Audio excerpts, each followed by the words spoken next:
I'm going to be honest. This video is a hard one for me to make.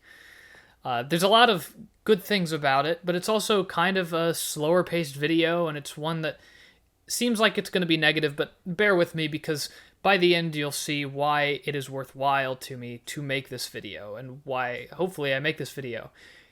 It is worthwhile to you from both a creative perspective and a viewer perspective, and I hope you stick around till the end of this video, not just for engagement's sake, but just so I can tell you guys kind of not only where I'm at, but also hopefully help other creators in their journeys and give them a little bit of encouragement. And also, if you are a viewer, tell you why you are important. But I'll get to that all later. I'm going to say the like and subscribe thing, and I'll even talk about why it's important here in a little bit. But rather than go at it as like here's a how to get famous on YouTube video. You see a lot of here's how to get famous on YouTube. This one's going to look at the life of a small creator from an emotional perspective and just kind of look at things that more introspectively, the things that you might not think about that we as small creators do in order to get you the product, what you're seeing right now. Because I don't think many people think about this all that much when they're watching the YouTube video, but it's something that is really it's kind of a big part of us and what we do, and I think looking at it from a more mental health perspective is healthy in and of itself.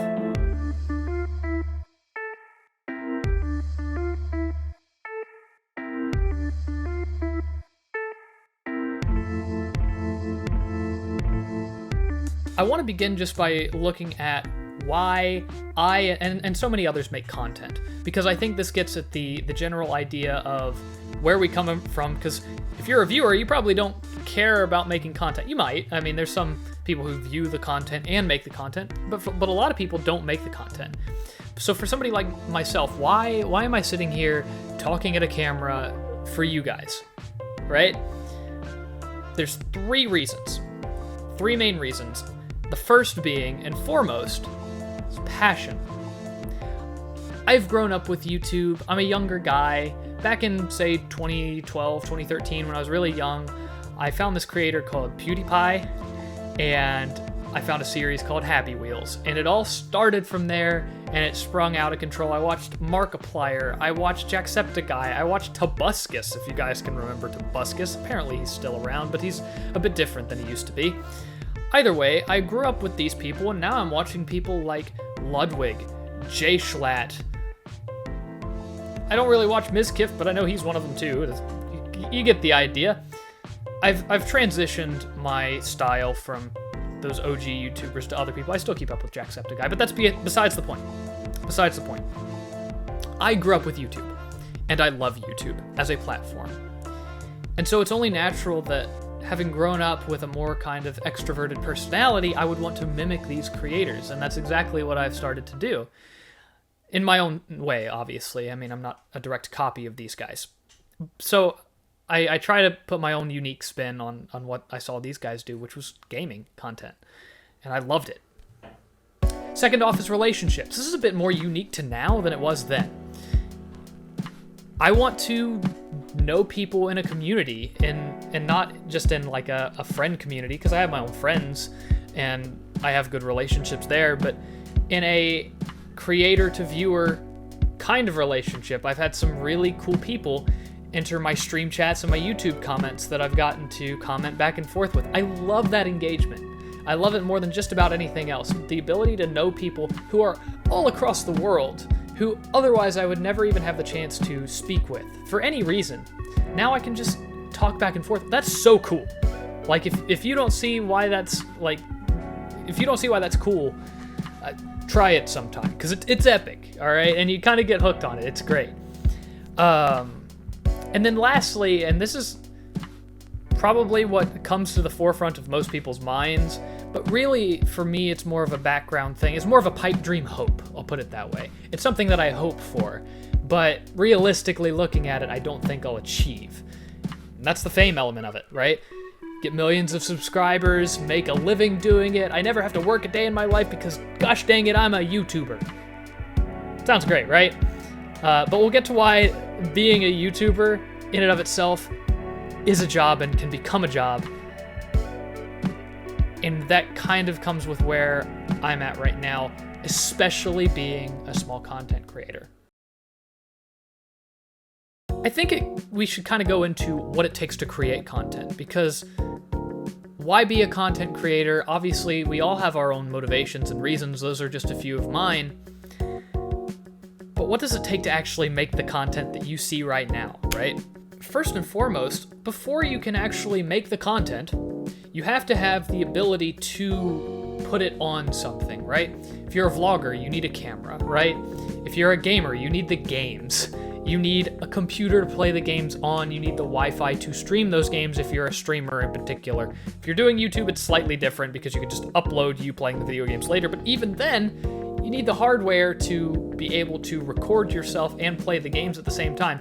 I've had computers when I've lived in more rural areas that had neither the Wi-Fi nor the hardware to support gaming and recording at the same time. At least not in a way that anybody would want to watch. I mean, we're talking you could see the pixels kind of bad. That's already a hurdle. That's an upfront thing that you have to deal with already. Before you get to any content creation, you have to deal with the things to create the content with. But let's put that behind us. Let's say you already have that. Like I do, right? I've got a camera. We're talking right now. We're doing that. We've got past the setup hurdle. Now you have to make the time commitment. And this is huge. I have a schedule for my Twitch. 6 hours a week. Now, it's been a little hit or miss recently because I've had finals and other obligations. Heck, I'm going on vacation this week, and it's the day before this video comes out. I'll be getting home from vacation. It's also my birthday. June 10th is my birthday, so happy birthday to me. Say it in the comments, right? You know you want to. But, you know, we have our strict schedules that we stick to. And not only that, we have to do that on top of our responsibilities. Here's the thing. If you are a small content creator, you are not living off of your content. I have less than 100 YouTube subscribers as of recording this, and I'm blessed to have 160 Twitch follows as well.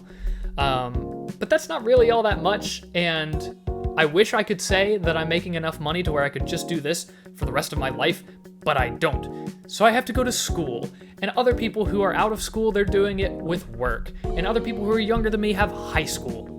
We all have our own responsibilities on top of this stream schedule, and streaming, in case you didn't know, takes a bit of a toll on you, but I'll get to that a little bit more in depth later.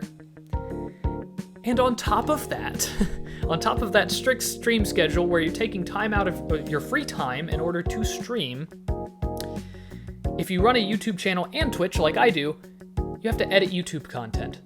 So you have your schedule where you're working on that content, and then you have time to work on other content for your same network, right? And editing YouTube videos, especially if I'm taking from Twitch VODs, takes a lot of time. I'm not a very experienced editor. I'm not experienced in the trade. I have friends who are way, way, way more advanced than I am in that. In fact, the person who's editing this video is more advanced than I am in that, and that's why he's editing this video, is because I couldn't get it done in time, at least in the nature that I would like to. I put out a lot of content that I've edited, but honestly, if you'd give me another week, it'd come out a lot better. It's just I don't have that capability. It takes hours, and I'm lucky to have friends who can edit, you know? Most people do it themselves using Movie Maker or something like that. And it also can be a financial hurdle as well, because Movie Maker and iMovie and things like that are free. But if you want something that you can actually do kind of neat effects with, you're probably going to have to go for Premiere Pro, because Lord knows nobody knows how to use DaVinci Resolve. Don't even try it. But it's $20 a month, and it's about to go up to $30 for the student deal. The student deal! So I'm probably actually going to nix the student deal and go just to the software itself, because I don't use Photoshop or any of those. I use GIMP for thumbnails because it's way better than Photoshop, like interface-wise, in my opinion. But that said, that's another hurdle you have to get over. You have to have the setup, and now you have to pay for the editing software if you're doing YouTube in particular. And then another thing to add on to that is new content ideas. I got kind of lucky early on. I'm gonna be quite honest. I got lucky in playing a game, and everybody kind of makes fun of it, but it really worked out for me. There's a reason that I have such a fondness for it. Genshin Impact. I played Genshin Impact when I first started out, and it probably got me my first 50 follows, right? Because of it, I had a few friends who followed, but it really was the one that brought in my initial base, my initial following, and the people who still follow me to this day are because of Genshin, right? And that was big for me, and Genshin was still growing at the time, and it was just right place, right time. It worked. Then I came up with my own game show, and that got me a bunch of follows as well, where I gave away money to people and subs and donated some money. I did all this stuff that was unique to the platform. But here's the thing, you can't always have unique ideas. There's ruts where you just have to play a game and hope people join, or watch memes and hope people join, because you have to stick to your schedule. You have to stick to your schedule. And this is what's going to get me into the more emotional toll of things. Because as you can tell right now, what it takes to create content is one thing after the other. It adds up, it builds. And it feels like you're carrying a mountain of things on top of you just to casually stream and make a few YouTube videos, right? And for somebody like myself who does consistent content and consistent YouTube uploads, I try to get a weekly video out to you guys. That's one video a week. Every 7 days there's a video. That doesn't sound like a lot because most of the big YouTubers, they have editing teams and can do daily uploads. If I was doing daily uploads, that'd be awesome. I would love to do daily uploads, but I physically cannot. I just do not have it in me. I don't have the skills. But I mean, I want that to paint a little bit of a picture of what your favorite small content creator is doing so that you can have that content, so that you can enjoy it and you can partake in it and you can chat back and forth with those creators that you love so much. They are putting in that work for you. Going on to the emotional toll here, because this is where it's going to take really kind of the more dramatic turn, and then I'm going to get back to what I just said. All of the things that I just mentioned, these burdens together, is absolutely draining, right? I love it, but the toll that it takes on me, especially, say, after doing a 7 to 11 stream, right? 4 hours straight of just talking and talking and talking. It gets really taxing. And look, I do enjoy it. But afterwards, the only thing that I want to do is go to bed. And usually that is what I do, but it also forces me to change my schedule too, because if it's during the fall and I have classes, I now have to do my homework on different times than Saturday night, because Saturday night I have saved for my viewers. And then a small portion of Sunday is taken away because I save that for my viewers. So I do all my homework on Fridays, even if I have just a crud ton of it. I'll do it on Fridays so that I can save content for viewers. And this has made me think a few times during semesters when I have this burden on me. You know, should I continue doing this? Is this something that I want to keep doing to myself? Because it is. It's a burden. It's hard. It's a challenge. So is it worth it? Is it really worth me talking to a camera for no financial gain most of the time, for no clout? I mean, I'm not gaining a lot from this. I'm not. I mean, I do sometimes get donations. I do sometimes get subs. And I do sometimes get some clout or something. You know, somebody will raid me or something, right? Like, it does happen. But I'm not really getting much, right? So why do I do it? Why do I do it? And that's kind of the big question on this. And it's one that I'll also get to in a minute. As I said, this all really ties together. So bear with me. But and you might also hear from this. You might think, well, Grant, if you're so like just burnt out making this content, if it's really just taxing you that much, just take a break, man. It's simple as that, you know. Take a couple weeks off, get some you time to really kick it back and enjoy yourself. I get that, I really do, and I would love to. And I'm actually taking a vacation right now. but I'm still putting out content while I'm on vacation on YouTube. Why? Because taking a break means you're going to be forgotten. I went on a huge upload streak. It was like my longest YouTube upload streak ever, starting in like December, and it went until like March, right? It was a really long YouTube streak. It was something I was very, very, very proud of. I loved that I was able to accomplish that. It was a personal goal of mine to keep a really long upload streak. And then there was Easter or something. Like, there was even a reason I took a week off, and then I continued. I did really well. But when I came back, the viewership was way down from what it was before. And it's all because I broke schedule. People were expecting a Saturday upload. They didn't get one.